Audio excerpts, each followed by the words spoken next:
at the root of it all is they do not feel value. People do not care what you know until they know that you care.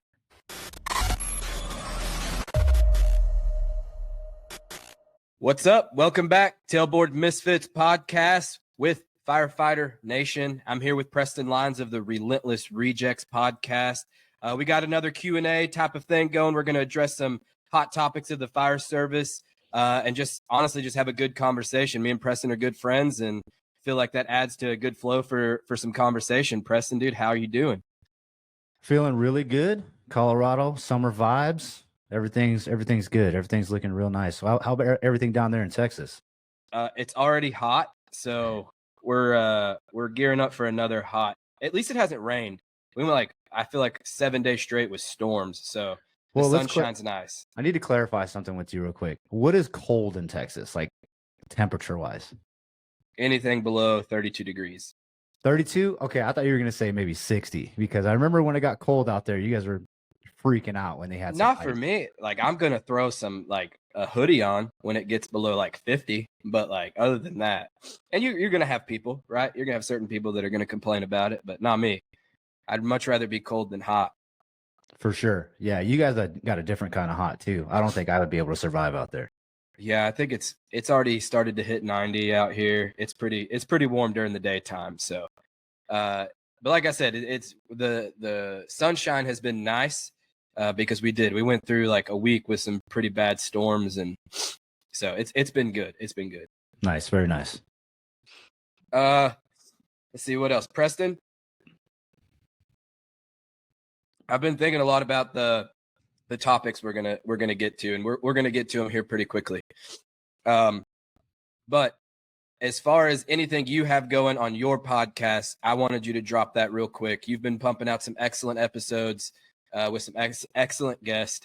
So whatever you have up on the works, probably in the past at this point, why don't you tell us about it? You know, I just recently had John Spira on the podcast from Fit to Fight Fire, and I tell you what, having people like that on a podcast, it makes it so easy as the host. John Spira is a unique individual. He's very inspirational. He's been doing his own thing, and I kind of just brought him on and let him run with it. And that's one version of what I like to do with the podcast. People that already have these mega platforms. And I try to bring them on for people that maybe don't know what his background is to get some perspective of, yeah, the Fit to Fight Fire platform is awesome, but who is John Spira? What's he all about? And we actually talked a lot about his own failures, dealing with the fire service and family, and his journey of going through the Georgia smoke divers and realizing that that's not where he needed to be. He needed to be with his family, and straight up got up and walked off in the program. And to be humble enough to come on any kind of platform and talk about that, it's extremely humbling and inspirational for me to know that a guy that's been pushing fitness and faith and family and all this stuff, to be able to feel comfortable enough to go focus on his family over the fire service, because us into the job firemen, we're struggling with that. I think with social media and the networking and the mini conferences, it's great, right? But what it is actually doing, it's creating an internal pressure on us to constantly meet this national bar that's now being set, which is great because that bar is improving the fire service. But now it's starting to potentially sway us left and right from our priorities. And that's a big direction of the podcast right now. In addition to guys like John Spira, you know, I got a guy I'm actually recording with later today. His name's Will Hegedus. He's a FDNY guy, and he's a strong man. He's not your typical CrossFit style fireman. He's a big dude, but he also preaches you can be a strong man, but also have functional fitness in the fire service. And he also talks about, because the big message that they're pushing is getting in your gear, training in gear, because it's the ultimate equalizer. That's Logan Broberg's thing, right? Training in gear is the ultimate equalizer. But I'm going to bring on Will, and we're going to talk about different types of fitness and conditioning and just being a bigger guy in the fire service and overcoming that narrative of, that CrossFit style endurance, and talk about what he's doing over on the East Coast and how he's influencing the fire service. So a lot of cool stuff. We got a lot of guests for pretty much their whole year. It's gonna be fun. But my whole thing is just to bring on guys that want to tell their story and gain their perspective and how they're influencing the fire service. Well, you're doing a great job. So I wanted you to speak on that because you're pumping out episodes, seems at this point, weekly. And some of the guests, you have a good way of getting some of that really good personal information out of them. So I appreciate that from you. Full disclaimer, my allergies are jacked up today. So I'll probably wipe my nose several times. Before we get moving on, guys, we don't have sponsors. We don't have anything like that. So if you find value in this show, please just share it with someone. Send it to someone. Share it with your friends. Share it with your crew at work. Share it on Facebook or wherever you watch it at or listen to it at, because that's the only way we're going to get the word out. So just make sure you share the show.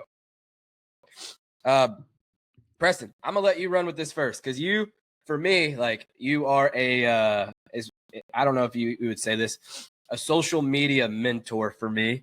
You've helped me quite a bit with some of the stuff. And we're talking today about recruitment and retention.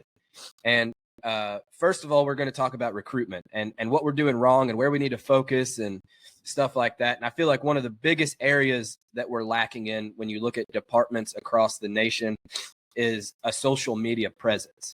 And so I just kind of wanted you to take off with it and we'll get somewhere with it. Yeah, it sounds good. Thanks for tagging me in on this because, yeah, I think more people often than not know me for my social media presence. I ran the Fit Fire Fortitude page prior to switching and rebranding to the Relentless Rejects and taking off with the podcast. I want to get one thing straight first. When the phrase social media, right? It's been taken out of context from what it originally was meant for. What did we used to call it? We called it social networking.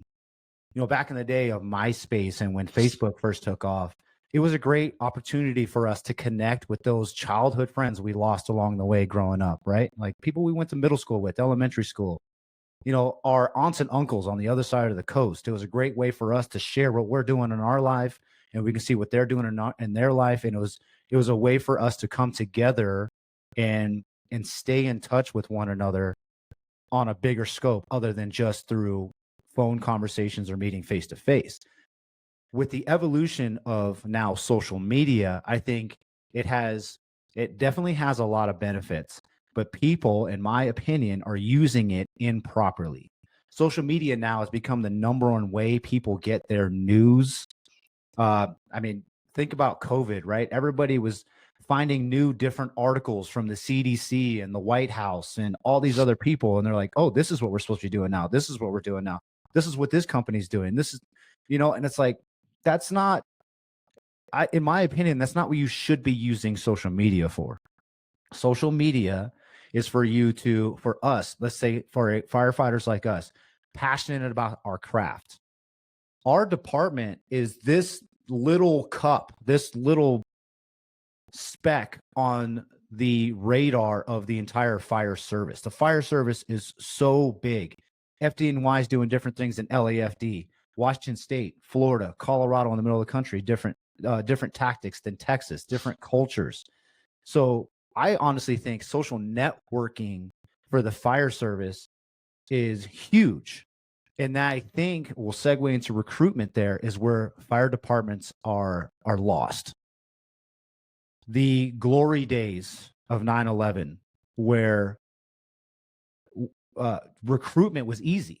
Everybody wanted to sign up to serve, whether that was the military, law enforcement, the fire service. It was so easy for fire departments. They had thousands of people lining up and applying to the fire department because at that time, that's where people wanted to be. If you look at statistics now for the job service, especially the Gen Zs coming into the workforce, they're more wanting to be social media influencers. They want to get into tech. They want to work for Elon Musk and they want to work for SpaceX, which is great. But that means we have to go get the good candidates. We actually have to put in the work. And fire departments, once again, have not caught on to that fact that people aren't lining up. And now we're not getting the best candidates. We have to put in the work. there is a shortage, especially a paramedic shortage in the fire service, where we're just not getting the candidates that we want. People are getting into academy and quitting in the middle of academy, at least in my part of the country, because it's not what they thought the fire service was. Now, when you get people that are dropping out of the academy and they're saying, I didn't think this was what we were going to do, and this is the fire service, that's recruitment. You're not advertising what your organization or the fire service is properly, and now you're getting these people that are like, oh yeah, I'll put in for the fire department, I'll try it out, and then they get in and they don't enjoy it. Recruitment, I think fire departments need to it's difficult to find those blue collar workers, right? When we're talking about line firefighters, we're doing blue collar stuff. There's a little bit of white collar mixed in with, because customer service and professionalism will always be at the top. We're the cream of the crop when it comes to professionalism and customer service, but we get our hands dirty, and those are the kind of people that we need, a combination of both. So, in my honest opinion, there's people that, like myself, went into the military after high school because we didn't have a ton of options, didn't want to go to college. So if we're not getting those people out of high school, we need to be grabbing those people out of the military. I've never seen any kind of fire department at a military transition out of the military, class or program or anything like that. So we're dropping the ball with our military personnel. Those are the best. I mean, the Navy in general, they're already trained in basic firefighting skills when they're in the military.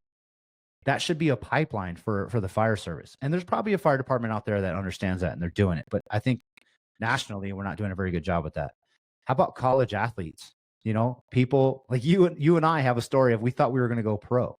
Yeah. Imagine if we went into college and we didn't get that phone call. We didn't make it to the pros. And now we're scrambling to find a profession. The fire service is perfect for those individuals that are competitive, athletic, self-driven, motivated. They're already in great shape. So the fire departments need to go knocking on college doors. Like, let us come in and just talk to your people about transitioning into the fire service, because we want good people. And also they're getting an education, right? So we got perfect combination of fitness and education sitting right there in the colleges. And then lastly, once again, the high schools. Same thing. High school, they're playing sports. They don't know if they want to go to college. The fire service usually, and from what I've experienced, you just need a high school diploma. And then you got to go get your EMT. But there's a lot of programs that are actually now teaching EMT. We just want people of character. And we'll get you your EMT throughout the academy. There's a lot of departments doing that I've seen. And that's the number one step that we're not doing in the fire service that fire departments need to be addressing, is utilizing social networking to advertise for their department and seek out those top candidates at the colleges, in the militaries, and high school. What are your thoughts on it? I feel like we're slowly, at least in like my current area, like right where I live right now, the high school is teaching a fire academy class. And so throughout like their junior and senior year, they can go to, in high school, they can graduate with their, Texas Commission on Fire Protection certification. And so they're getting taught by local guys who work for departments around here. And I mean, like, that's a recruitment tool right there, right? But like you said, the other thing that you said that I was kind of curious about, and I don't know if they had anything like that when you were going through, at the department I work for now, we've actually had 2 or 3 people come through as they were transitioning out of the military, and they did like pretty much like an apprenticeship with us. And so they were coming down while they were still in the military, and they practically worked for the fire department while still being employed by the military. And they eventually would test with us, and then go through our orientation process and stuff like that. So everything you said, like, I 100% agree. We need to be targeting colleges, like college athletes, and then high schools, right? Like, those are the 2 main things. But the military thing, that was a thought that you had that's good, because you have that perspective on it. Right. And I remember I talked about reach, right? You don't necessarily have to go to every single community college or high school in your jurisdiction, because that also, once again, gives you a limited area, a limited jurisdiction. Obviously, do we want homegrown firefighters? Absolutely. To have a firefighter working in the community that they live in, I would imagine they would take a lot more pride in the quality of work that they put into the fire service if their family is in the same jurisdiction, right? Yeah. Let's touch back on social media one more time. For one, I think fire departments are doing a little bit of false advertising. I addressed this on my social media page the other day. Was it's okay that a lot of departments do EMS. 80% of our job is EMS or more, depending on where you're at, or it's zero or very little, depending on if you're a big city fireman or something like that. But I do not like seeing certain fire departments using generic video footage of firefighters in structure fires. Let's say they're cutting a roof with the flames licking out from the shingles while they're cutting, and like join ABC fire department and be a hero. For one, don't put hero in your advertisement, because once you get on the job, you realize that you're not a hero. You're just someone trying to do their job and trying to make an impact. It does not make you a hero. And to be called a hero, it also puts this like unwanted pressure for us to be something that we're not, right? But be truthful and let the people know what they're signing up for. If I sign up for your department and I think I'm going to get on roofs with smoke billowing out, and then I get on the line and your department says, "Oh yeah, we don't cut roofs. That's not what we do." Okay, well, I signed up to go do some hood rat stuff with my friends, and you're telling me that I'm not even going to be able to cut roofs.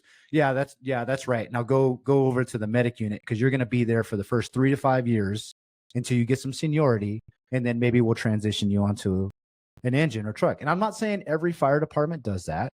What I'm saying is, if you're going to use social media to advertise and to recruit, be honest. And the reason why I say that is because people like you and me, John, that have our own platform, I am accountable for every single thing that I post. And it's a lot of pressure for me, once again, and I addressed it, to stay connected, to stay in the job, to continue to network, to continue to be a part of my craft, and to get better every single day. Every single day, I have to, in my own heart and soul, feel like I have to keep pushing it, because this is the platform that I put myself on. Fire departments need to embrace that as well. Whatever you put out there, you have to own. And I'm going to stall while you're going to blow your nose. All right. So, but also on top of that, I think departments are not creating quality content. Everybody wants to talk about the millennials and the Gen Zs, right? And how they're more tech savvy, and they get all their education from YouTube and, once again, social media. We'll embrace it instead of knocking your personnel for being so connected to their phones or tablets or whatever they use. Encourage that. That is a unutilized tool. Your boots on the ground are out there, and I'm not, obviously have parameters. Be like, don't be taking photos and pictures of a structure fire while people need you. Like, go to work. But if there's a lull, or if there's a training going on, encourage your personnel to create content and put together reels, because that's what we're good at, right? Different content. And then obviously put it through a vetting system, have a PIO, have a human resources manager look over it, and they can add in whatever caption they want. But your admin personnel generally are not always boots on the ground. They're not out there. They're not at the trainings. They're not in the firehouse. They don't see the culture. So why not put that power into the people that are actually involved? Let them create the content. Don't come out with these social media SOPs that says you are not allowed to take any pictures or videos.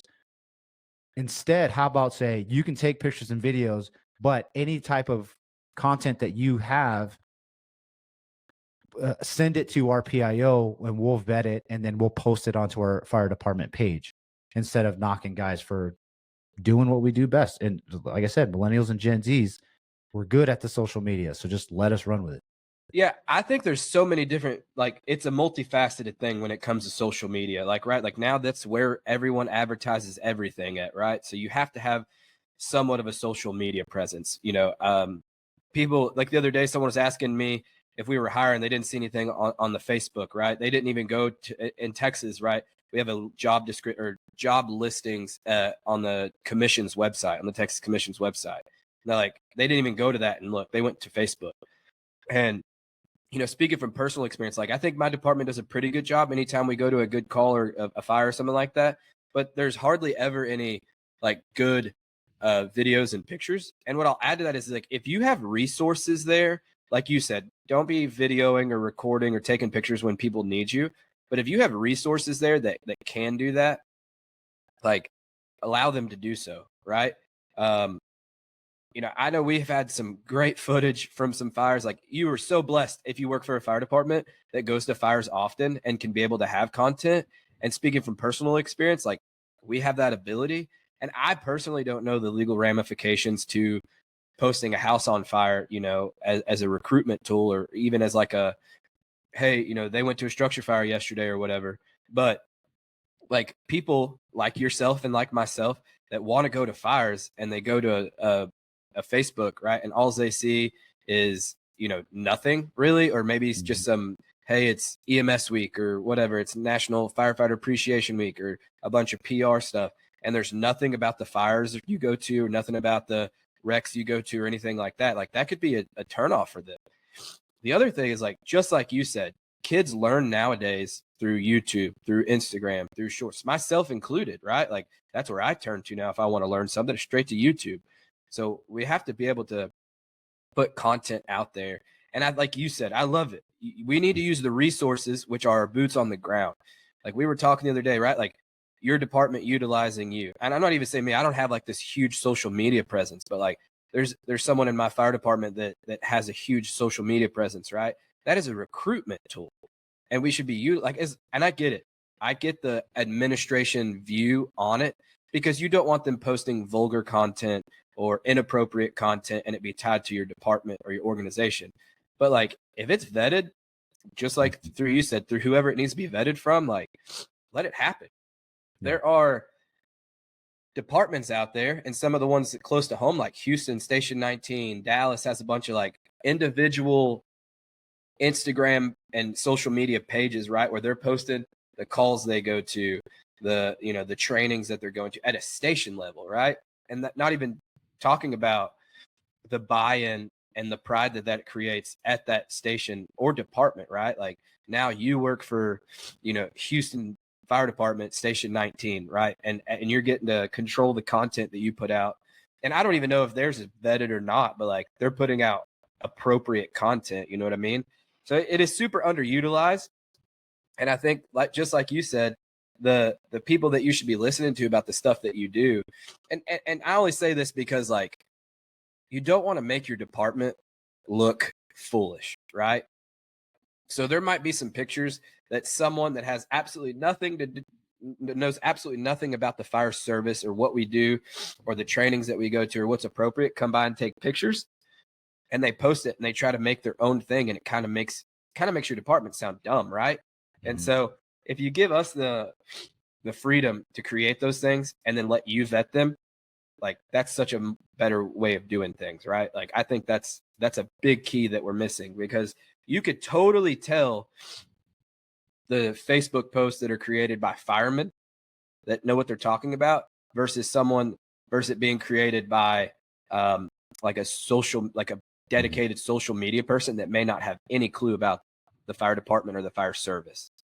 Well, that's exactly what Chief David Rhodes said at FDIC, right? He said, a lot of fire departments are creating boring content that, no one's following, no one's being inspired by it. And that's where we're failing with recruiting, and he's talking about, smoothbore cartel, firehouse vigilance. Those pages are making a greater impact on the fire service than said departments, right? And to take Corley Moore, for example, there's probably more people that just want to go work for the Moore Fire Department in Oklahoma just because Corley's there and they see what he's doing on social media.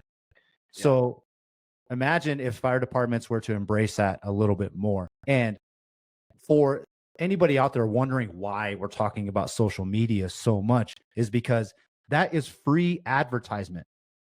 Free advertisement. You put in a little bit of work. You can just use your iPhone, chop up some clips, put them together, put a cool little song on there and post it out there. And if people find value in it, just like we said in the start of this podcast, share it. If you find value in it, share it. That's how you get the free recruitment. That's free recruiting for you. If you got to put something out there of value. Once again, if you put a flyer out there that says, you know, happy Memorial, not happy Memorial Day, but like Memorial Day with an American flag and all stuff, that's great. But no one's going to share that. You know, it's the stuff, like I said, it's the boots on the ground. And let's take out the fires and the MVAs. Let's take out the calls because of sensitivity, right? We don't want to violate HIPAA. We don't want to show an address.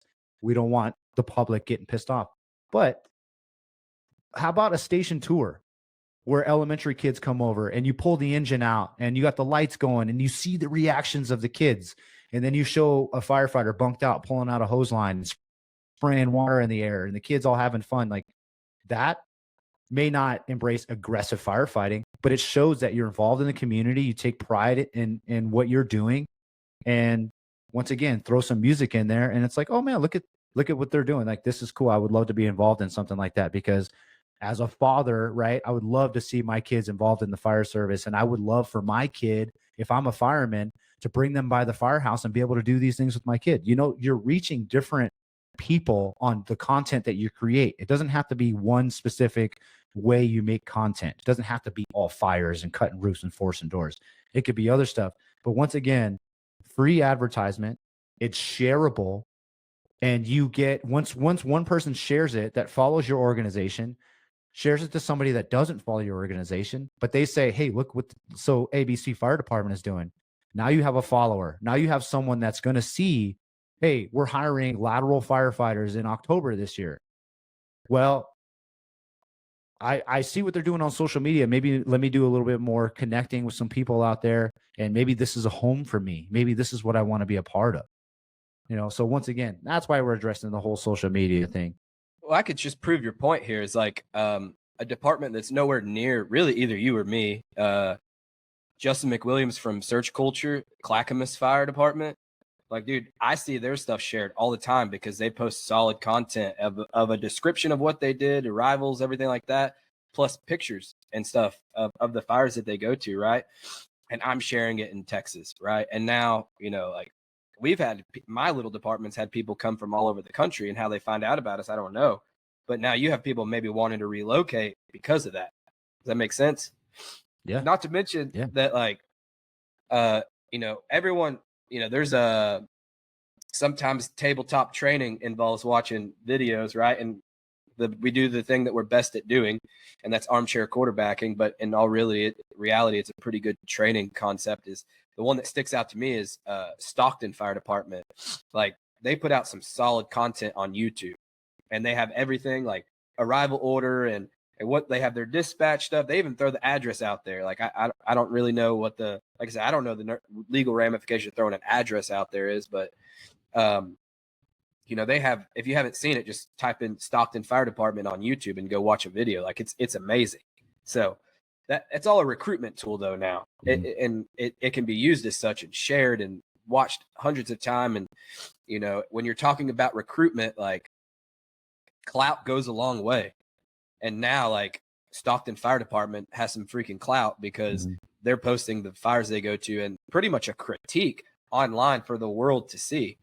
And they're obviously confident in not screwing the pooch a lot on their fires to be able to put that out into the world. And they're doing things, you know, to their standard. And, you know, you could tell it's just a great department when they do that. So, yeah, and the thing about continuously posting and putting your name out there, your brand, because an organization is a brand in the fire service, you're creating word of mouth sharing, right? Once again, like, you're no longer having to go knock on doors and beg high school students to come work for you. You're just doing what you guys do best and letting the whole world see it. And people are going to find value in it. If you're doing a good job with it, people are going to find, like, word of mouth sharing has more credibility than just seeing some random ad on a commercial, or like the department pays for an ad for Facebook to post it, like, or on YouTube, right? Tell me this, when you click on a YouTube video and you get those ads in the middle of a podcast or whatever you're watching, you can't wait for that thing to go away. So that's not where it's at. It's not like, I can't wait for that 5-second countdown to go away so I can skip the ad. I don't care who's talking. It could be the most valuable thing ever, but I don't want to watch it. Well, and then like somewhat close to me at least. I think of a department that never will probably not anytime soon have any type of recruitment issues. And it's because of the people that work there, honestly, because they have a presence in the fire service and on social media. And that's the Colony Fire Department, right? Like those guys, when they do hire, they're hiring, 1 or 2 spots. And not to mention, like they're not lacking in applicants, right? Mm-hmm. And it's also because their department does a good job at putting out the stuff that they do. And they're up in the Metroplex, and I can't really speak. I'm not saying that they don't go to fires by any means, because they do, but like they're posting a lot of stuff that isn't their fires. They're posting about trainings and stuff like that. You know what I mean? And the developments that their departments have with training and their new drill tower and their burn house and everything. That's all recruitment tools that they're obviously, which they have an upper hand because Chief Thompson is obviously their chief. But like America's chief. Yeah, America's chief. And they're able to put out a hiring post, right? And it's shared hundreds of thousands of times, and they're not having a lack of applicants. I can promise you that. They have it figured out in some way. Right. And they're only what, a 4-station suburban fire department? Yeah. I mean, they're not big. But you touched on something. We're going to elaborate more on the retention, but I want to touch on this. And I think fire departments have it backwards on this as well. Fire departments think that they need to raise their salary and benefits, which is, yeah, absolutely. I love a good salary and benefits to get those top candidates. But once again, the millennials and the Gen Zs are not the Gen Xers. The Gen Xers historically wanted to find a good career, and then they never left. That was their one place. It didn't matter if it was a good culture, bad culture. Culture wasn't a thing in the work industry back then. They got hired on, they stayed there, and they retired, and that's it. Millennials now don't 100% care about pay and benefits. What do we care about? Work-life balance, being happy to go to work, just having a purpose, being valued, a good culture. I want to come into work with a bunch of like-minded individuals and feel like I'm serving the community with people that actually care. I don't want Joe Schmo in the recliner who's been here for 20 years and saying well, that's not how we've done it line when we're trying to make change. Like we're an ambitious generation because of the fact that we have so much information at our fingertips, and we've already name drops a handful of departments and people that are making an impact, and we want to be a part of that wave of the fire service. And if your department is not in tune with that, they're not going to stick around, or they're not going to apply. Like you just said, the Colony Fire Department is a small suburban fire department in Texas. I don't know what their benefits are looking like, but Chief Scott Thompson gives a shit about his people, and he goes out and he actively recruits the people that he wants to work for his fire department, which means that the culture on the line are a bunch of dialed in people that serve the community. What fireman doesn't want to go to that department? Right. They got it. They got it down. They know what's attracting the new applicants in the fire service now. Anything else you want to hit on with recruitment? Because I think we've hit a lot of it, and especially we beat the nail a lot when it comes to social media. But it's just so impactful when it comes. It's the biggest recruitment tool that you could have, honestly. And that, like you said, it's a form of word of mouth advertisement, and I think it's so important. I can't stress it enough. Like, I haven't been at my department for very long, and I could put together a badass recruitment video for my department with videos I have saved on my phone over the last 3 years, right? That's just me. Not to mention everyone else that has, across all 3 shifts that have all this stuff, saved or on their phones or at their email or whatever. So I think that's like the number one tool that people are missing. And just to recap, like focusing on the military, high schools, college athletes, getting out to those things. One last thing I'll touch on with that is the PIO. In my honest opinion, I think the PIO should either be a firefighter from the line in your organization or a former firefighter that you're not afraid of putting in front of the camera. You can go out to the local colleges, people that have a degree in public speaking or whatever, and put them in the PIO position. They are probably never going to be able to translate what is happening on the fire ground when a news camera gets put in their face better than a fireman who knows the district, knows their jurisdiction, and knows what is actually being done at the time. No disrespect to civilian PIOs, but unless you're getting on the rigs and riding with the crews and you're sitting at the kitchen tables and you're showing up to all these events, I honestly think a firefighter should be a PIO, whatever that looks like, on call PIO, the battalion chiefs, or someone on light duty, whatever. But we are also doing a disservice in our PIO position by hiring civilians that don't know anything about the fire service. Agreed. So switching the focus a little bit to retention, and retention is, I feel like, what established firemen care about more than anything, right? What the department is doing, what your specific department is doing to keep you there. And there's a long list of things. And just to get it out of the way, there are people that you will never keep at your department. There are firemen out there that care more about their side job, that are going to go somewhere where it's slower, where you get enough pay and the benefits are good, and you will never keep them at your fire department. Those are not the people we're trying to target here. We'll never keep those kinds of guys.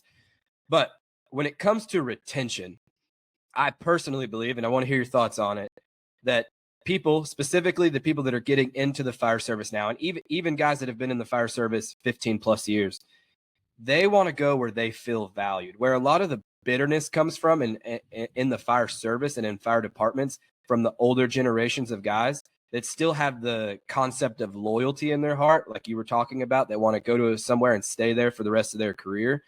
A lot of their bitterness comes from not being heard and not feeling like they're being heard. And that just means like they're not feeling valued by their current administration, right? They've suggested things that never happened. They've gotten in trouble for, little nuances that shouldn't be getting in trouble for. And at the root of it all is they do not feel valued. People do not care what you know until they know that you care, right? And so to be able to feel valued by your administration, to the sense of feeling valued, the sense of having a purpose within your fire department will keep people there, in my opinion, longer than anything, longer than pay, longer than benefits. Everyone says like this is a calling, right? And I personally believe that. And it's not about the money for me. But one of the main reasons that I stay with my department, I'm married and have 3 kids. Like, it would be selfish of me not to go make more money somewhere else. But one of the main reasons, and thank God that my wife's on board with this, is that I feel like I have a purpose in my fire department and I serve a purpose in my fire department, and that I do feel valued from chief officers, my officer, stuff like that. And I'm curious to know, like, what do you think about retention, and what more or less, like, specifically, what keeps people at their fire department? So I have a few points on this one to make. But first, and I've made this point before, you might have heard it, but it's how we treat our new people on day one.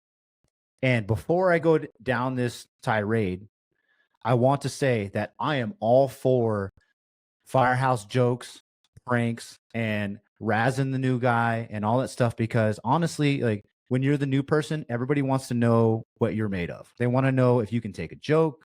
They want to know if you can handle the pressure in the firehouse, because if you can't handle the guys giving you a little hard time in the firehouse, how are you going to be inside the structure fire when I give you an order and you start breaking under the pressure? All right. So everything that I'm going to say, I am wholeheartedly for all that stuff, the firehouse pranks. But let's talk about the journey of the new person before they even get hired, right? I don't know about you, but I got hired on in the mid 2000s because I joined the military first in the early 2000s. And then I thought I was going to be able to walk onto a fire department.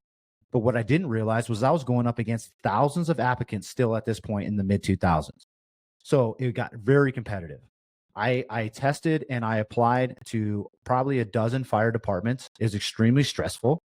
And every time I got an interview, right, I had to get in my suit and tie. I had to learn within 48 hours, probably everything I could about that department, what their mission statement, core values, all this stuff and go in and be able to regurgitate it in an interview and then delete it and do it again for the next department the following week, right? Let's say you're that candidate that finally gets that job offer, right? After months, weeks, whatever that looks like of going through that process, you finally made it. It's a lot of weight off your back. You finally got a job, a career. You're in the fire service, right? You get your date to go to the academy. You get fitted out for your gear, and then all of a sudden it is full speed go. Now you're getting blacked out. You're pulling hose. You're throwing ladders. You're wearing an SCBA pack for hours, and just getting beat into the ground. But it doesn't matter because we made it. We're so proud to be a fireman. We're telling our moms, dad, we're posting on social media, right? I'm a firefighter now. I serve the community. I have a purpose, right? We get through academy. We get to graduation night. Whether you have a spouse or your parents there, they come up on stage and they pin that badge on your chest, right? It's the proudest moment of your life up to this point. The lights are on you. They show a video of you guys in the academy. Everybody's watching and laughing. You got your music and all this stuff, and it's nostalgic. And instead of riding that wave of the person being the most proud, they get their shift assignment, and then their first moment in walking into the firehouse, they want to make a good impression. They got their like breakfast burritos or whatever, and immediately someone says, I want you to be seen, not heard. Shut up. We don't care where you came from. I want to hear your stories. Run the calls. There's the toilet. There's the coffee pot. Get out of my face. Right? That's just, and I'm not saying that's every organization, but there may be some senior individuals that had been treated that way. So that's kind of a tradition, as we beat up on the rookie a little bit. But for a year, now they're like the firehouse janitor. They have to do all the reports. Any mistake that's ever made, they're made. The crew makes sure that they know they messed up. And it gets to this point where the rookie's like, this isn't the fire service I signed up for. I signed up for a brotherhood. I thought this was my family. But yet I'm here, I'm cooking, I'm doing dishes, I'm doing chores, and I'm running a bunch of calls that maybe don't like light my fire a little bit. And then what? Now they're looking for another job. Once again, they may be looking to lateral to another department, which is incredibly hard to do anyways, or they're getting out of the fire service as a whole. That is the biggest mistake that I've seen in the fire service. And once again, it's not every fire department, because me, as coming up on a senior guy, I got 9 years in. I am now trying to mentor and embrace those rookies and protect them from those mutts that are beating up on the rookie. And I'm giving them an opportunity to lead and train, but that's not the common way we treat our rookies. I don't know what your thought is on that. Yeah, I think like I said, I could really only talk from personal experiences when it comes to that. I know that there's like this stigma around the fact that we do treat our rookies like crap, and I'm sure that it happens more times than not, right? And at my old crew, like we had several new guys rotate through, and first day type of thing. Tell them like, we care way more about you being a good fireman than we do about you being a good housewife. Now, saying that, throughout our entire orientation, we tell them like, your job in the firehouse is to go back and watch a 1950s movie, find the woman in there, and you do your best impersonation of that throughout the entire time you're a rookie, right? Like, you are the 1950s housewife at first. And, we do, put a lot of that stuff on them, but that's the expectation, right? Saying that, we also do a really good job at helping them. Okay. And I used to tell them, like, our crew specifically wants to see you take initiative to go start cleaning the kitchen by yourself, to go see you start cleaning the bathrooms by yourself. If you do that, we will help you. If you're being a little shithead, right, and you're just kind of waiting around twiddling your thumbs, someone's going to do it for you. And I'm not going to say you're going to be written off, but you're going to have an uphill battle to gain that influence back, right? And so once you do that, and now you're with us next shift, okay, you might not be the person to initiate cleaning the bathrooms, right? Because we saw that you have the initiative to do that, and you're going to do it as well. Side note, I do think that there's a opposite side to that, right? Like, you can't let the rookies come in and get relaxed. They have to be on point. And I have a funny story to tell. And we had a new guy. He's not a new guy anymore, but he come through our station, and he tells me, because I had done a lot of his new hire stuff, and he tells me, he's like, Velez, bro, he's like, I'm kind of disappointed. And I'm like, why? And he says, well, I kind of assumed that I would be getting, crapped on throughout my entire rookie year. I thought people were going to be mean to me. He said, people are like, we say that the fire service is paramilitary. He's like, and I really haven't gotten that. I've been disappointed. And the captain was standing right there, and I started scratching my head. I was like, oh, man, you shouldn't have said that, dude. Yeah. So it's like from then on, and the next shift, right? Of course, I had to tell the next captain. He was working the next day too. I told that captain, I was like, this is what he said. And, they poured it on him all day. And they said he handled it until dinner time. And finally, the captain was like, all right, bro, like, that's what you wanted. It's over with and done with now. Like, now we're going to focus on what's important. But it's just like a funny thing, right? Like, Yeah. These guys do have expectations. And I'm not going to say all of them want that, but like, you have to hold them to that standard, and you can't let them get relaxed, because they need to know what's expected of them for when they do become that older person. Because now that was ingrained in me as a new guy to step up, take initiative, then the crew will follow in, right? Now I'm teaching that new guy. But if I were the one to slack off and be like, hey, like, expectations are pretty low, bro. Like, you just do what you want to do. And now that's getting passed on to the next generation, So there is a standard to uphold there. And so you do want to be hard on them, but not in a sense of being malicious and making them feel like crap and calling them names. And I'm all for pranks, right? Like, hey, rookie, don't forget, here in Texas, it gets hot. Like, don't forget to go ice the tank, right? You got to keep the ice, everyone knows the fire goes out with cooler water. Like, so we're handing them 5-gallon buckets of ice to pour in the tank. You know what I mean? And stuff like that. Like, I'm all for it. But there's a very good balance that you must follow. And I think appropriately treating these rookies, and when you are hard on them, or they do give you a reason to kind of get in their face and, kind of chew them out a little bit, like, dude, just make sure they know that you care about them first, like, make sure that you communicate, like, I'm telling you this because I care about you and I value you, and you need to understand that that's not acceptable. This is what needs to be done. Because if I just come at you, Preston, and be like, dude, you really screwed up here, like, you're worthless, this, that, or another, like, you're just gonna be like, man, Velez is an asshole. I don't really care for that guy. And you're not gonna listen to anything else I say. But if I come to you as like, Preston, dude, I think you're a great fireman. You're doing a great job. There's just some areas that you need to focus on. And I don't want this to become an issue for you down the road. Like, Velez is actually looking out for me, and he values me as a person more than a fireman. And now I'm going to be more, likely to listen to him. So you're definitely, I agree with everything that you just said, like 100%.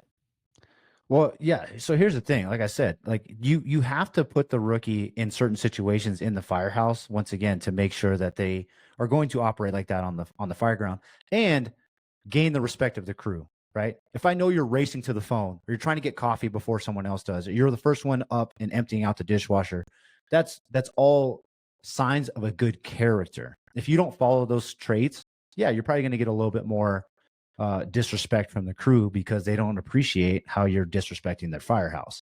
I completely get that. What I'm saying is, instead of, and I don't, no way they're going to be relaxed. Absolutely not. That is definitely frowned upon for the rookie. But instead of the expectations of, hey, you're the one that mops and cleans the bathrooms at this time, and you clean the coffee pot, and you do the chores, and you cook, and then you do the dishes afterwards. How about that? How about this? Look, hey, man, you just got out of academy. How about this next set? I want you to teach VES, ladder placement, ladder packages. You're going to teach it. And that gives them a little bit of pressure in a different way. Or after a fire or a pretty significant EMS call, you do an after action report, and you have the rookie start it off by saying, hey, break down everything that you experienced, break down where your wins and losses were, and where we could have been better as a crew. And you give them this platform to take pride in ownership in their craft, instead of being the house janitor. Obviously, the first couple of weeks, we got to run you through the house chores, make sure you're actually a person of character that we want to work with, because 70% of our job is making sure we have a good roommate in the firehouse. If you got a shitty roommate, now it's a place that nobody wants to work. So I get what I completely agree also with what you're saying. But my point is, when we're talking about retention, is that rookie that comes to your firehouse, they're coming in this high, so proud of the organization, instead of beating them up and tearing them down. They already got that in academy. They already got torn apart in academy. Yeah, it was all ifs to shit, and they got their certifications, and we got to teach them how we operate on the fire ground. That stuff we can't control. What we can control is allowing that person to lead, be a good follower, and then lead, teach, and take ownership in the things that they do in their daily uh, life in the firehouse. Immediately, their pride is here, and now it's here. They're taking pride and ownership in the organization instead of, oh, well, now you're here, we're going to tear you down and ridicule you and make you feel like crap, and then now you got to get built back up. Mm. We're missing that. We're Yeah. missing that. So obviously, have expectations. They got to earn their right to be in your organization and gain your respect. Absolutely, but don't focus so much on the teardown. Don't focus so much on the chores. I'd rather have them out on the bay floor forcing a door for hours instead of making coffee for me. I can make my own coffee. I want you out there. I want you out there training. I think that this kind of goes on to not just rookies, but even like I personally believe that retention starts at the company level, right? People will put up a lot of stuff as long as their microculture is really good. So as a rookie, as a new guy coming into a crew, if you are a senior guy on that crew, the driver, the officer, like I'm not a company officer, but I have an opinion on what it looks like, right? And I love Maxwell, John Maxwell, and one of the things that he says is every new person he meets, they start with the number 10, right? They're 10 out of 10 in his book.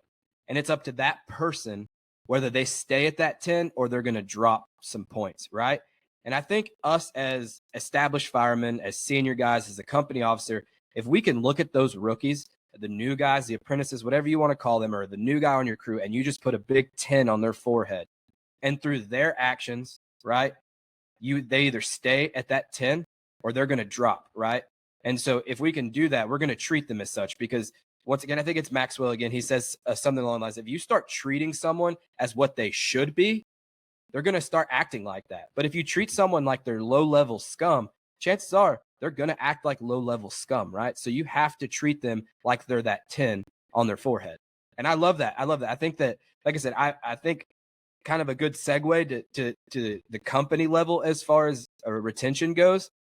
And I'm going to hit back on this because this is most important. And I think at the company level, we can do a lot to keep our guys. And really, that's everyone wants a sense of purpose and wants to feel valued, right? It means the world to me. And this happened recently, and I think I shared this with you guys. Is like, I got traveled out. My captain texted me, "Hey, next shift, I want you to teach victim drags and a little bit of search to the crew." Right? I'm working with guys that have been at my department on my crew for way longer than me. Some of them a year longer than me. Some of them 10 years longer than me. Right? But he doesn't just do that to me, but he does it to everyone. But like, now I have a sense of purpose and I feel valued by my company officer, right? That is how you gain loyalty. That's how you gain influence, right? And so now my loyalty might not lay within my department or my organization, but it lies within my crew, right? And that's a part of my organization. So I think if a company officer can get that through their head, is like I have to find ways to show my guys that I care about them and I value them and give them a purpose, right? You have a super plugged in EMS guy. Guess what? He's leading the EMS training. He's doing all the EMS supplies. You have a guy that's super clicked into the ladders and on the truck. Like you're teaching a ladders class, right? Find what makes people tick, what their passions are, and give them the freedom to teach that to people, right? And you just sit back and watch, right? As the company officer. That's how you keep people. That's how you retain the people on your crew, right? And that's helping the department. But this is I'm just more or less speaking on the crew level, the company level. And I don't know if your views differ any there. What's your thoughts? Well, so I mean, yeah, we're talking about a retention, right? I think that's the majority of where we determine whether we want to stay in a fire department or not. Is a lot of the firehouse culture, crew culture. Tip of the hat to Jeremy Sanders with his crew first culture mantra, right? But I think you touched on something that actually got me thinking. So you understand the phrase of surround yourself with people that make you better and bring you up, or even saying if you surround yourself with 5 millionaires, you're soon to become the sixth, right? I've never thought about it this way, but put yourself in one of those millionaires' seats. And now you got a guy that's not a millionaire. And it's your responsibility as a group to make that person a millionaire. I've never thought about that phrase like that until you just said it, because that's how we should be in the fire service. The crew, before we get the new guy, we are millionaires. We made it, right? We're in the fire service. We're in the best profession in the world, hands down, because we make it so. But now we get a new guy and he's not a millionaire yet. It's our job to make you a millionaire. And I think that is a great message for senior firefighters, company officers, or those guys that just got off probation and they know exactly what needs to be done around the firehouse.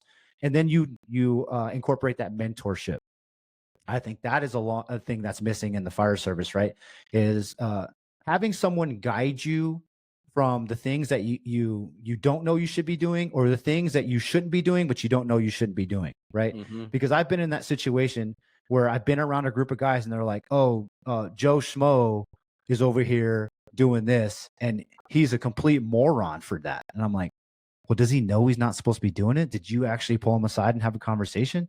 Well, no, but he's an idiot. And I'm like, well, maybe if you told him he's not supposed to do that, then he'll learn. And now there's no more problem. There's no more topic to discuss. But we're so used to that in the fire service where we like to gnaw on each other's weaknesses and expose them to everybody else because it's fun to laugh at other people's misery in the fire service for some reason. Well, let me ask you this, because this was brought up to my attention and I never in my life thought about it this way. Okay. How many people are on your crew typically? We generally have 5 in the firehouse. Okay. So 3 I work on at an engine, 2 on a medic. Okay. So your engine company, right? Or you on the fire ground. Okay. You have one new guy. Okay. I could speak, let me put it in terms like this, because I know you swing around a lot, right? Like I'm with my same crew all the time. Okay. We have 8 dudes at my firehouse, 2 on the medic, 3 on the engine, 3 on the truck. Okay. We all work with each other every single shift. We all have a great working relationship with each other, right? And we get swung a new guy. Okay. In my opinion, or in your opinion, who's in more danger there, right? Is it us 7 or is it that one guy? Because in the fire service, right? In the fire service, it's this common thing that the new guy has to earn our trust, right? But I can assure you that that new guy is looking at you to earn his trust, or, for you guys to earn his trust, or the vice versa. I'm trying to say it we expect them to earn our trust, but we need him to earn. Yeah. I know it's twisted up. Anyways, him to earn our trust, but us to earn his trust. The normal expectation is for the new guy to earn the crew's trust, right? When in reality, it should be opposite. The crew, he should earn the crew's trust, because you guys all work together every single shift. You guys know what makes each other tick, right? He has no clue who you are, any background information, what kind of fireman you are, and he gets dumped out on a structure fire with you guys, and he has no clue what to expect, right? So same thing. It's our duty, right?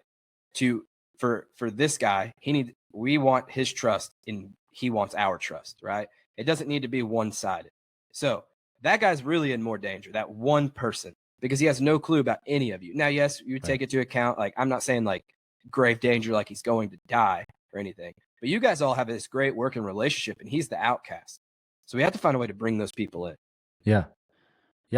We got there eventually. That's a good point. We did. I never really thought about that either, man, because if I'm getting hired onto a new fire department and I got a wife and kid at home that expects me to come back home, but I work for a crew that doesn't trust me, I don't trust them, we don't have that relationship established, but now we have these like ridiculous expectations set upon us as the new guy. But I don't know if the crew that I'm going on a structure fire on is going to be a liability to me, or they're going to get me injured or hurt because of, like you're saying, we don't have that trust factor set up. And how do we establish that trust? That's relationships, right? Let's dial it back into retention. I want to feel safe when I come into work. Not safe from pranks and jokes. I'm saying I want to be with a crew that if I know I get entangled or disoriented or whatever, some meth head pulls a knife on me, I want to know my crew is going to put themselves in between me and that harm. And obviously that's really hard on day one, but that's what we should be focusing on, establishing that relationship and trust and that family and brotherhood aspect. I guarantee you now firefighters they care more about that in your fire department than they care about your freaking salary and benefits. Because I'll go down the road and work for 10, 15, 20 grand less in Colorado because we get paid pretty well, and go work for a culture where I know these dudes got my back, and the organization. And let's get outside the walls of the firehouse, up the chain and down the chain. Do I have chiefs that actually care about firefighter wellness, my own rest and recovery? Are they doing things to help me with my nutrition and my finances and my family, dynamic? Do I have people that truly care in my organization? Or do I have chiefs at the top that I see maybe once or twice a year because they're obligated to make rounds to the crews and give us an update, and then I don't ever see them again? And the only time they ever even see my name is when they're moving me from this station to this station on some online platform to fill in the ranks so that I can go run the calls to bring in revenue for the firehouse so they can build a fire station in their name. Is that the type of fire department I'm working for? Or am I working for one that guys are going to lay their life down the line for me if I need them? Yeah. That's what we want. That's retention, ladies and gentlemen. What you're talking about is the feeling of security, right? Like I was talking to a guy and he was telling me, a different department than I work for, but he was telling me like he has felt secure for the majority of his career. And through some changes, through some administrative changes throughout his department, he said, I'm finding myself in a position where I do not feel secure anymore, right? Now he's looking at going to another department. So everything you just said is valid through real life experiences through other people, right? And I'm just putting an experience with exactly what you said. We all want that security, right? We want that security from our crew, from our chief officers, and from our administration, right? It goes back to this, dude. And realistically, we could have recorded the retention part in about 20 seconds when I say that people want to feel valued, right? And that's an umbrella term. They want to know that you have their back. They want to know that just because they make a true and honest mistake, that they're not going to get sent through the ringer, right? And have to worry about, getting fired or getting time off without pay. Like, yes, I understand that certain things need to be punished, right? Because they are avoidable. But in the big scheme of things, like, dude, as long as you communicate to your people that you value them, you will keep them. Like I said at the beginning of the retention talk, there are people that we will not keep. They're chasing money. They don't want to be, they don't want to be a blue collar fireman. They want to go work for the PR department, right?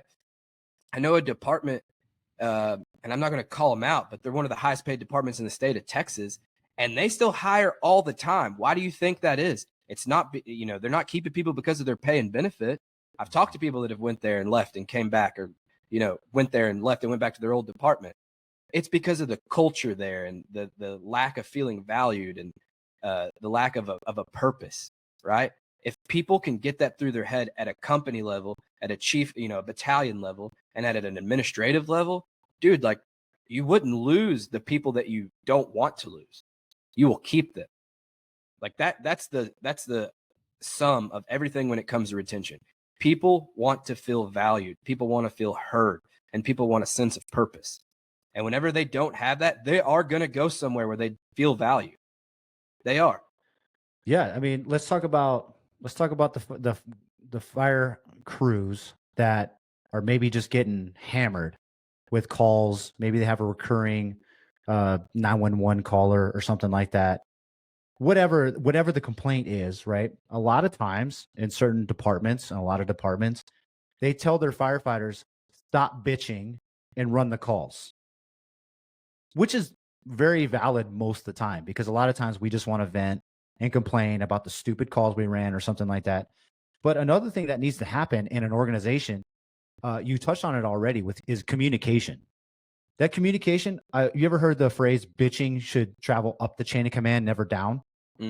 Right? So my battalion chief should never be like, oh man, I just got out of a meeting with the fire chief and guess what they're going to do? It's so stupid. You should never hear that. Never, ever hear that from a battalion chief. What should happen though, is the fire crews maybe are bitching about something that has some validity to it. And it goes to your company officer. The company officer should go to the BC and be like, hey, my guys are really having a problem with such situation. I don't know if we can do anything about it, but this is what the number one thing that's on their mind right now. They can't think about anything else. We need to try to get it fixed. That goes to the battalion chief. Battalion chief maybe can squash it right there. He can make some phone calls, get the situation fixed or whatever. But what a good culture, a good fire organization is they don't just squash their firefighters and say, shut up and run the calls. You do actually have to hear that from time to time. But the valid complaints need to get run up the chain of command because, like you said, we want to be heard. We want to feel like you care. We're getting our ass kicked. We were up 6 times after midnight last night. You know, whether that's just a little pat on the butt and be like, hey, good game, get your ass back out there.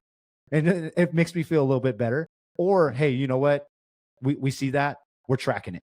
We're on it. Don't worry about it. Like, keep running the calls, keep your professionalism, keep giving that outstanding customer service, and know that the guys above you, we got your back. We're doing what we can to fix it. Yeah. How hard is that? My friend calls a lot of that stuff low-hanging fruit, right? As far as when it comes from a leadership standpoint. And I'll reference Maxwell again, and he talks about his dad telling him, you know how you know someone needs to be told good job? And it's if they're breathing, right? Everyone wants that affirmation, right? Everyone wants to be told good job. And so honestly, like as an administrator, as a leader, as a company officer, like a simple, like, I see you. Hey, good job out there today. Like that. Wow. Okay. Thanks. That's free, bro. That's free. Saying good job or thank you. That's 100% free. And you could give that to anybody at any point in time. Right. Yeah. And if people want to blame a generation for that, be like, oh, these wussies need to get, you know, a hug and told they're doing a good job. General Patton did this shit in World War II. All right. He would constantly make visits to the front lines to let those guys that are in the trenches know, I see you. He'd go down there and shake their hands and just see how they were doing.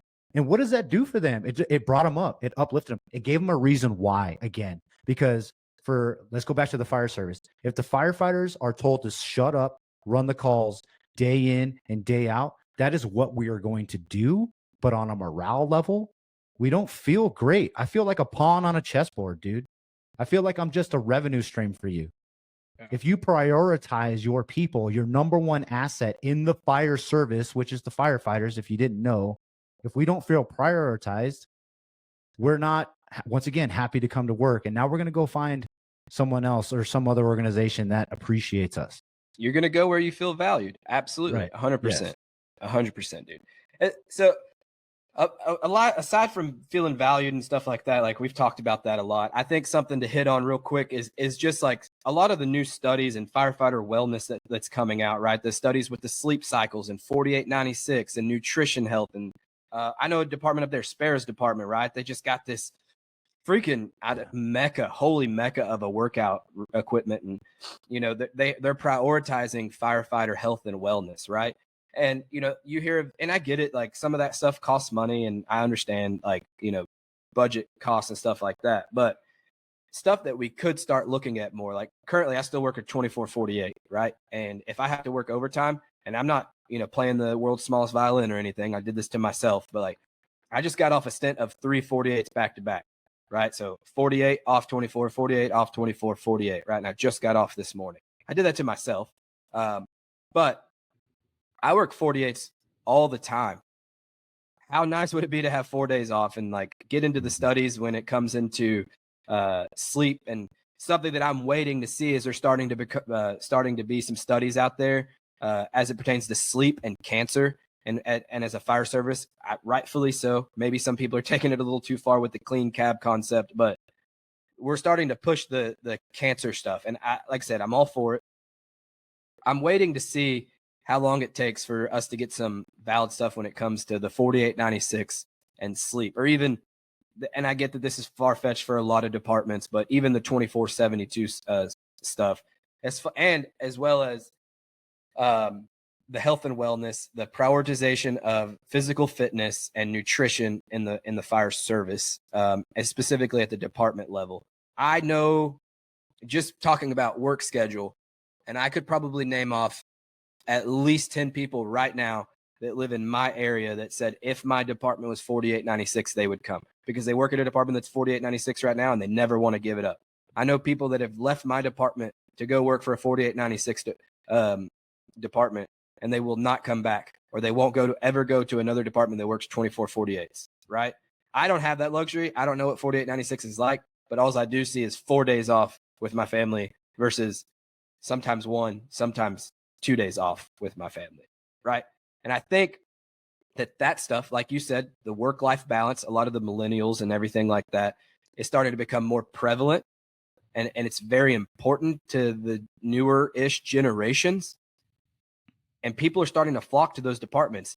You know, I've heard people calling departments, hey, what's your work schedule like? Oh, you work 24/48? No, thank you. And hanging up the phone, right? When otherwise they'd be, flocking. So I kind of wanted to hit on that. I know you're kind of closer up there. I know a lot of Colorado departments that I've seen, and this, once again, just tying it all back in together. I know this through social media, prioritize health and wellness up there. Down here, I don't know a lot of places that are that extreme, if you will, but I know it's happening. Yeah, for some reason, I feel like from the Rocky Mountains all the way to the West Coast, they definitely do prioritize a lot of things like firefighter wellness more than you gritty, just hardcore East Coast, Southerner firefighters. I don't understand. It must be a cultural thing, but I will say also, Spira's fire department, we call it the land of milk and honey out here in Colorado. It's nationally known because they have a PIO chief. Just touching back on what I was saying before, but yeah, they definitely take care of their firefighters. They prioritize it. With the 4896, it's good for a suburban fire department where you're not getting constantly hammered all the time. If you're running 30 plus calls, the 48's kind of brutal because you're absolutely wrecked. So that 4 days you have off, your first day, it's all recovery. And it's hard because if you're a dad like me, I got to go home and do dad stuff. I can't. Yeah, but on that subject, like, I look at it this way, and like I said, I work for a busy fire department, and I rode for 2.5 years the busiest fire department, or the busiest ambulance in the city, or the second busiest, nonetheless. We averaged somewhere between 12 and 15 calls a shift. And and a lot of times it was more than that, but I would say, like, I would have rode a 48 on that thing if you give me 3 days off afterwards. Yeah, sure. Because if I go run 15 calls, right, now my 1 day is recovery, and now I have 1 day that's somewhat normal because I'm going back to work the next day, right? So there's two coins of that. And my department for a while had been split. Some of them were like no, some of them were like yes. We did a survey, and I don't remember exactly the details of it, but like the guys at the busy stations, they wanted it, and they wanted it. And I get staffing levels and stuff like that is something to consider, but like I will ride a busy ambulance or a busy engine. We have busy engines too. If you give me 4 days off, I would do that. So let me touch on this, dude. With the 4896, the organization has to understand for those busy houses that are maybe running up all night the first night. As the company officer, you have to let your guys give them an opportunity. If nothing's coming down the master calendar first thing in the morning, day 2, which there shouldn't. That's what I was going to touch on. Your organization should not be booking something at 8 in the morning on day 2 on a 48-hour shift because they don't know what that night looks like when we're talking about firefighter wellness. But if there is, then whatever, we'll show up.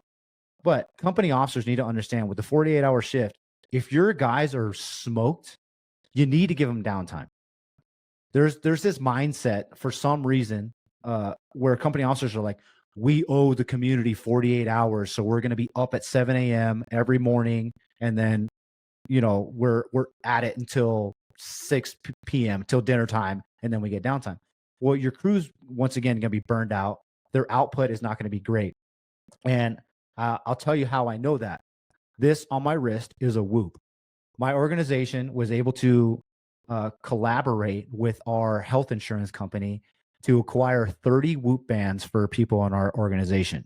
And what we have started to see already is that the rest and recovery of our personnel on a 48-hour shift immediately puts you in the red after 2 days of just being on shift work. And in the red is, I think, below 15 or 20% as far as proper sleep and recovery. And that's why I said that with day 1, you're hurting. And the whoop lets you know, like, when you feel sluggish and tired and exhausted, this telling you why. It's telling you, like, hey, you got your ass kicked. And I just got off the phone with Josh Burchek. He runs the Fortune Unbroken page, and he's doing a lot of studies in the fact that people, they're monitoring with the whoop bands. Guys are going out and fighting very tough structure fires or doing very tough trainings. It's not just the physical strain that we put on our bodies, it's the emotional. The emotional stress that you put on yourself when you go into an IDLH with all the PPE and all the gear and the expectations and the duty that we owe to the community. When we're in that situation, our output is through the roof. So organizations need to team up with guys like Josh Burchek or incorporate some type of health tracker for their people and have this wellness message of, yeah, the 4896 is good for rest and recovery, but we're going to take it a step further and embrace an ideology of nutrition and fitness to make sure that your mind and body are resilient for the outputs and the demand that the community asks you for, because we're never going to deviate from what the community needs from us. They have expectations. We're going to meet those expectations, but the organization overall needs to work on the wellness aspect of it, not just shut up and run the calls, but I see you. I see what you guys are doing. And I do think the 4896 and another thing on the 4896 is 2 will get you 10. So if you get 2 trades for 48, now you have your 4-day, 2 days for your shift day, and another 4. So you get 10 days off. That's like a vacation. So I love the 4896, other than maybe the 2472, which is, I think, would be the most optimal for the fire service, because you're still working 48 hours a week. That's more than the standard work industry, but you're also getting that 3-day recovery in between a 24-hour shift, which would be sweet. Yeah. Lastly, I'll touch on this. There's another organization in Colorado, Front Range Fire, Chief Mike West. He used to be from South Metro Fire, but he's the fire chief up at Front Range. They actually trial ran starting at 1900 instead of 0700 in the morning. And I talked to a few guys about that. They had their BCs do it for 6 months, and then they had their line personnel do it for a year, and then they voted on it. And then it was almost unanimous that the guys liked the 1900. So think about this, dude. Generally, we come in at 0700. We check our rigs, we check our packs, we do our muster in the morning, we see what the master calendar is, we do our training, we do our workouts, we do all this stuff, and then we're at mercy of the community at night. How about this? Come in at 1900, so you get to spend the day with your family, or you get to do the things that you needed to do around your house. You slept in your own bed that night, and then you go into work at 1900. You still check the rigs, you still check the pack, you still do your muster with the crew, but then you go into night prep and you get ready for what the community asks you for. You're more fresh to respond to the community the first night, but let's say you get one call in the middle of the night. So that 12 hours from 1900 to 0700 is almost like a wash. Now you have another 36 hours at the firehouse, but you were in night mode, and now 0700 the next day, you have 36 hours to now accomplish everything that you need to do. And I don't know about you guys, but when we're off going at 0700 in the morning, I'm up at 5:30, packing all my stuff up, washing the rigs, making sure the station's clean for the oncoming crew, because when you're getting relieved, you always want to point out all the stuff the crew before you screwed up. So we're up early trying to fix all that stuff. Imagine if you didn't have to get up at 5:30 in the morning to go to work and to go home from work. Now you're going home at 1900. And instead of me having to getting home at 7:30 or 8 o'clock and having to do dad duties, my kid's already in bed, or I get to tuck my kid in the bed, and now I get to just go straight into night prep at home. Yeah. They're starting to see that 48 with the 1900 actually feels more like 36. I do like that concept, though, especially because, like, you know, if you do get your butt kicked and you go home at 7, like, you're really not expected. The expectations there, like, you're going to get to go home and spend some time with family, and then you get to go to sleep. So yes. I do like that concept. And just reeling it back into, like, retention, right? Like, the guys want to see that kind of stuff. Like, once again, they want to feel seen and heard. So if you guys want, you know, a wellness program, they want this, they want that, they want 4896, they want, like, I do think that as an administration, as an organization, you owe it to the guys to at least look into it. Like, Mhm. hey, we guys hear what you want, and we're going to look into it and see if that's applicable or even, doable for our department, right? Yeah. That's Trial all we run. want. That's all we Trial want. run. Say, we hear you. We're going to try it because that's what you wanted. And then you're going to vote on it. And then whatever you guys want, the administration will work to make it happen. Dude, yeah. I Yeah. love that. Preston, bro, another solid one in the books. I think this is going to be good. Dude, what's next for you? What do you have coming up? Where are you going to be at? I'll kind of share mine after yours. So I got two for sure lined up, two conferences. That's the Mile High Fire Conference and the Wichita Hot. I'll be at Wichita Hot, I believe, is in October. So Mile High in September, Wichita Hot in October. I was going to be at Firemanship. I think you're going to be there, but I had to focus on my family and turn that one back in, and I'm going to take the family out on a vacation instead. Heck yeah. Yeah, so I am going to be at Firemanship this July, next month, or in July. It's going to be such a fun time, dude. I'm trying to get prepped and ready for that. I don't want to go up there and make a fool out of myself. I'm taking a couple brothers in battle courses, so I've heard it'll be my first time, so I think that it's going to be some good training. Other than that, yes, I'm also going on vacation, but I will be and I want to give this a good shout out. And I fully anticipate it selling out, but the Castillo Way Conference going to be down in Houston in August, put on by the guys same guys that put on the Dagum Fire Conference. If you haven't been to a Dagum, you need to go. But it's the same guys that are putting it on. So many great instructors for a great cause. Jesse Castillo. If you haven't heard his story, you could check out TBN. We did an episode with Lieutenant Joe Johnson down at Porter Fire, and he kind of gives us a backstory of who Jesse is and what he's going through. And I'll speak a little bit. He was diagnosed with stage 4 lung cancer, and he's I think 30 years old, right? And he's got some kids. He's married, and he's just going through a really tough time right now. And all proceeds for this conference are going to be going directly to Jesse and his family. So give that a look and make sure you get on it quick. Because like I said, I'm almost positive that place is going to sell out quickly. I will be down there at least for the lecture day. I'm not fortunate enough to have that much vacation time, so and I'm pretty tapped out with shift trades, so I'll at least be down there for the lecture. And then I will also be down in Baytown for the For Them conference down in November. So I also did an episode with Nathan Pips, who's putting that on. Make sure you go check it out, get some main details on it. I'm pretty sure it's sold out. So if you're going to be there, we'll be there, and we'll see you there. Be on the lookout for future episodes. Streaming right here through Firefighter Nation. We're going to be on a steady roll. Hopefully, we're going to be bringing on some guests here pretty soon, and hopefully, you guys are enjoying the Q&A style, just hitting some hot topics, some back and forth banter between Preston and I. And like we said at the beginning, man, if you find value in this show, just please share it. Share it with your friends. Share it with your crew. Share it with your fire chief. They might want to hear it too. Just don't share it with my fire chief. Preston, man, another episode. Tailboard Misfits podcast. We will see you on the next one. Peace.